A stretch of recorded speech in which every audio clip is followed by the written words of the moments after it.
Welcome back for another project. Got a customer call the other day and they need a pipe elevator as pictured here. They said, "Do you think you can make this?" And I said, "Yeah, I think I could do that. The only thing that I can't do is make a nice uniform bend as you see in the picture." So I said, I can do segmented bending to make the round contour, but it won't fit perfectly around as the picture shown. I mean, I just don't have a press and the tooling to do that, but I can get pretty close. So the first thing I had to do was draw it out. So as you can see, I've simulated a 5-inch pipe and then made half the collar for the fixture. And so I drew that all out, and then here is the singular piece of flat to create 1/2 of the puller, and there are all of my bend lines. So pulled the measurements on these bend lines and went ahead and programmed them into the press. So now all I need to do is cut that piece of flat and start bending. The material for this job is pretty minimal. It'll be 2 pieces of this 1/4x3 flat stock at 10 7/8, and then 6 pieces of small pipe for the hinges and another piece of 3/8 round stock for the pin. So pretty minimal. So I'm going to cut the flat, switch over, cut the pipe sections for the hinges, and then also cut the round stock for the pin. There's our flat. Let's cut the pipe.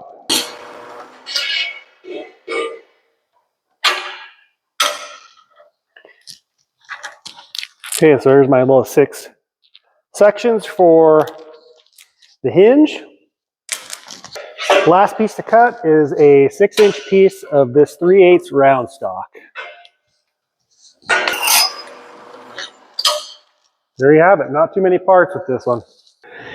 I have the press set up and programmed, so all that's left to do is start bending these flats.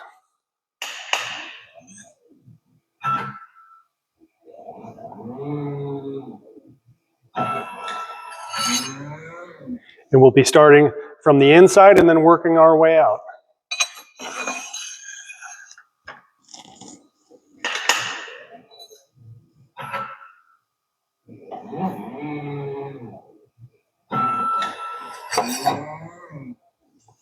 Starting to form our radius.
All right, there is our part. Looks exactly like we wanted it. So let's go ahead and verify it. So I want to check to be sure that we're close to 5 inches here. Right there. We're at 5 1/16. I'm okay with that because they don't need it to be extremely tight. And let's go ahead and check the overall depth. Again, here we should be right around 2.5. Oop, see if you can get in there. And we're at 2 9/16. So I'm going to go ahead and bend the other one, then we'll move on to making our pins. Now I'm going to be putting a hole in the end of the rod that will be used for the locking pin on the hinge. So I'm going to put a hole down here so that way I have a cable lanyard so that way it doesn't get lost and it is always with the lifting device. So to find center on here, I got this cool little center finding tool for pipe and round stock where you just place it down over your piece of stock. And then there's 2 marks here where all I need to do is adjust it to where they're up and down. And there you have it, there's center. I just need to swap out with my drill bit. Lock the axis into place, so that way I don't lose it. Make my hole. Gotta take it slow because it will still walk off.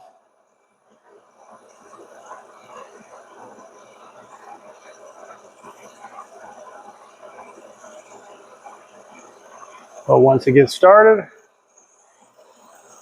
we can push her all the way through.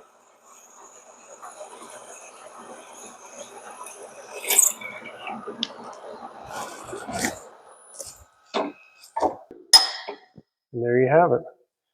1 cable hole. I'm going to take my pin, I'm going to stick it in the bender here and put a curve in the top so that way the pin actually stops when you feed it through the hinge. So stick it in there. That's it. Now I'm going to feed cable through there, take some ferrules, crimp it on there with a loop, and the pin will be done.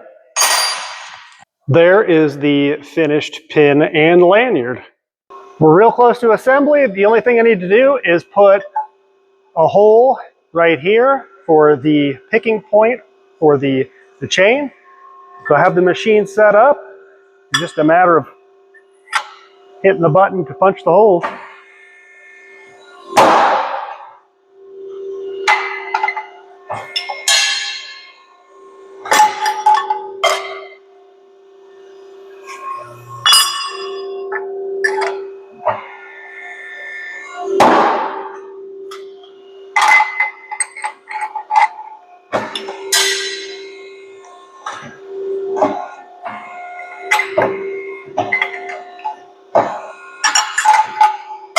Okay, we're off to assembly. All of the parts are prepped. Now we need to assemble. So the hinges will be on the flat side without the hole. So what I'm going to do is take both pieces, set them together so that way the circle on the inside is even. I don't want it to be, obviously like that. So just take, and I'm going to eyeball it. And you can tell pretty easy that when it's close or not. Take 1, 2, 3 of the small pipe pieces, just stack them on top of another. I'm just using a piece of scrap round to hold them together. I'm going to start by just tacking the bottom one, and then I'm going to lift the top one flush, and then I'm going to center the middle knuckle so that way they're not binding on one another.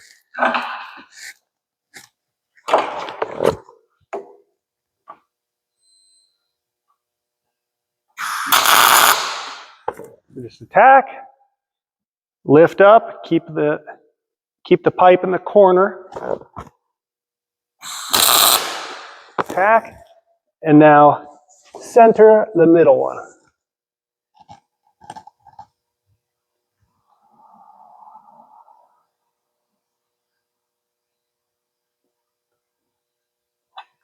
And the center one will actually go here. I misspoke earlier.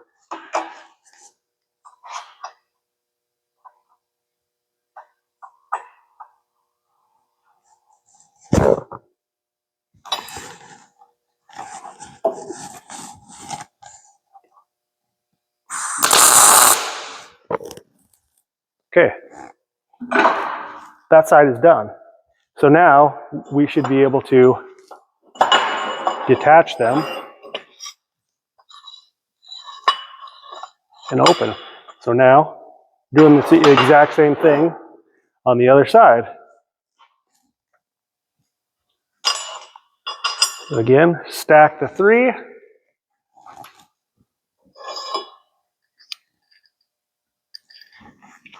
One side will have a bolt and a nylock, so I'm just going to drop that in there just so that way it stays put. And I'm going to use my scrap piece again, stack all 3. And again, tacking the top, the bottom, flush to the table, top flush to the top of the collar, and then center the middle one.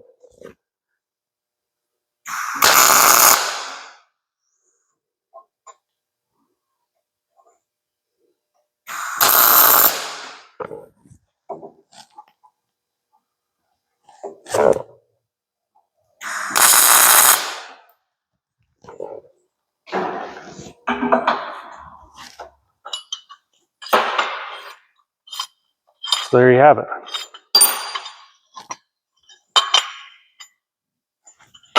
And before I weld everything out, just going to check my measurements again, just to be sure we're good.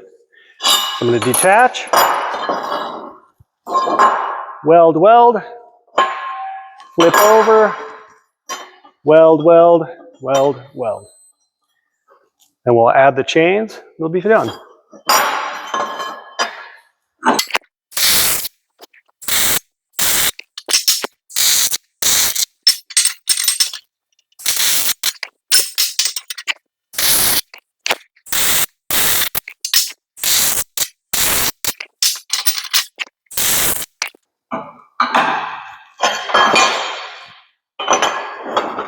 They should just fit right back together.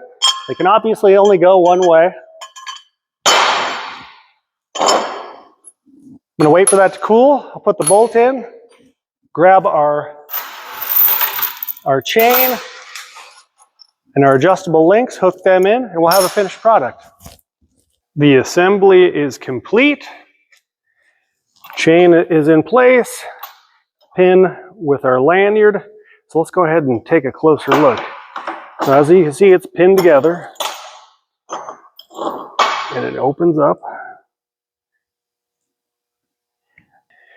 Now I'm going to demonstrate how these are used. Here's a section of pipe that this elevator will be used for.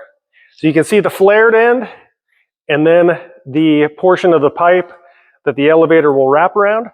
So in order to pull this piece of pipe, they would open the elevator, wrap it around the base, close it shut, pin it, and the elevator will lift to the flared edge, and that's what keeps it from going any farther. Then they'll hook it to whatever kind of hoist they have. It will slide up and it will slowly snug up around the tapered edge and pull away.